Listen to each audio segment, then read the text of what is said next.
I'd like to apologize for getting some names wrong last week. This guy, the head of Harrenhal here, is a strong, not a Tully. He's from the same family as Laris, who actually took control of the family last season by killing his father in a fire. Though he doesn't seem too upset about Daemon taking over Harrenhal. He says it's a loss for the greater good of the war. But he's the evil type who doesn't have much empathy, right? Killing his own family. Anyway, we start off with another one of Daemon's dreams. Quite enjoying these scenes. It adds some elements of surrealism and weirdness in an otherwise straightforward narrative. It really breaks up the pace really well, I think. And who doesn't love to see Millie Alcock again as young Rhaenyra, even if it's to have her head cut off. But yeah, we're back at Harrenhal. So he's actually meeting with the Tully representative. He feels like the Tullys are too soft, so he'd rather recruit the Blackwoods to join his army. I guess this is the morning after pill of Westeros, right? Wouldn't it be nice if we had ourselves some magical moon tea? I guess the worst of it is that it just tastes horrible, and maybe she has some cramps afterwards. Damn, Jason and Bela looking real slick right now. They're hungry for some dragon fighting, especially Jace. Maybe they should have spent more time on their development in season 1. Because all of a sudden they feel like more experienced dragon riders. I mean, still young, but it feels like we're missing a piece here. I mean, Jace feels almost like a whole different character now when his mother returns.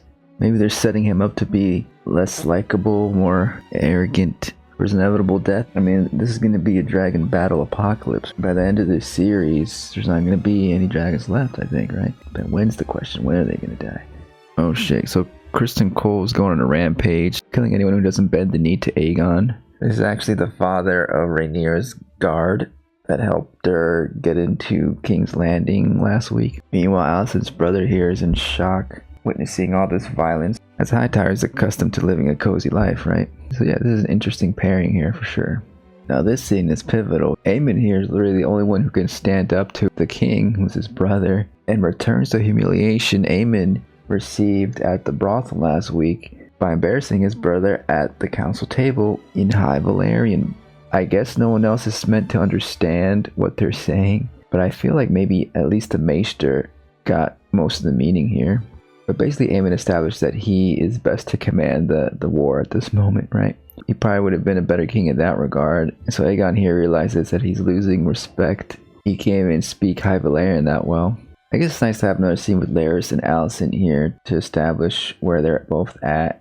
But the last moment here feels somewhat superfluous, basically reiterating that it doesn't matter what Viserys' thoughts or intentions were, and so whether the war was justified or not is really irrelevant.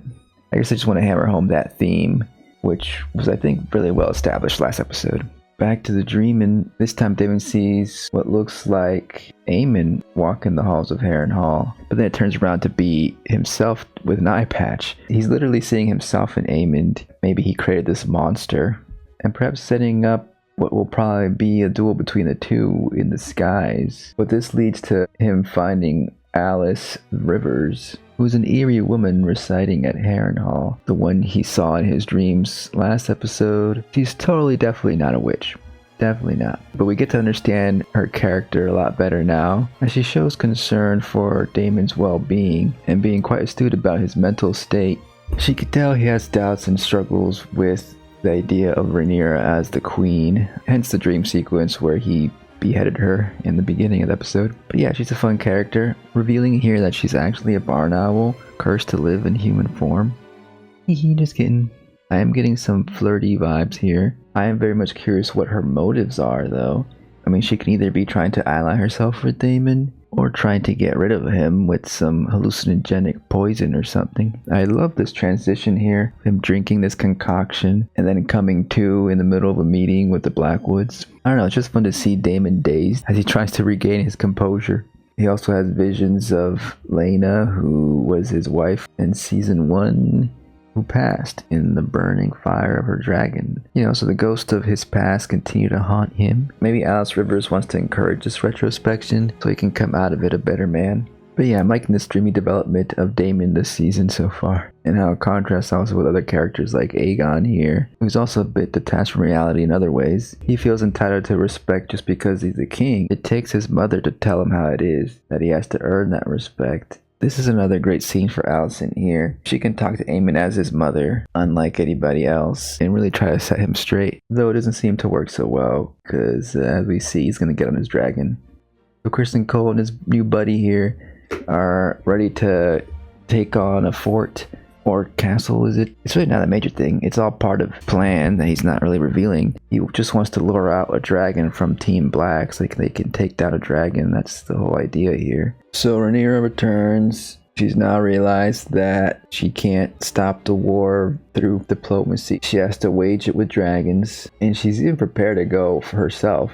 But Rhaenys steps in and is like, hey, you gotta send me. You know, I'm your most experienced dragon rider. They can't risk the queen falling from the sky and all, which is in complete contrast to what Aegon decides to do. He's finally gonna earn some respect by doing something stupid and getting on his dragon.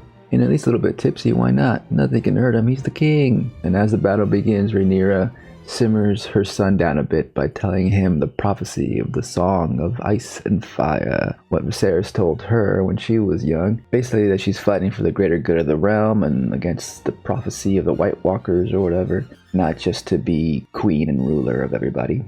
This little montage with the music and all feels a little bit over dramatic, but luckily she doesn't go into the whole spiel. We get the idea. And then the dragons show up and we get what we all been waiting for. The dance shall begin.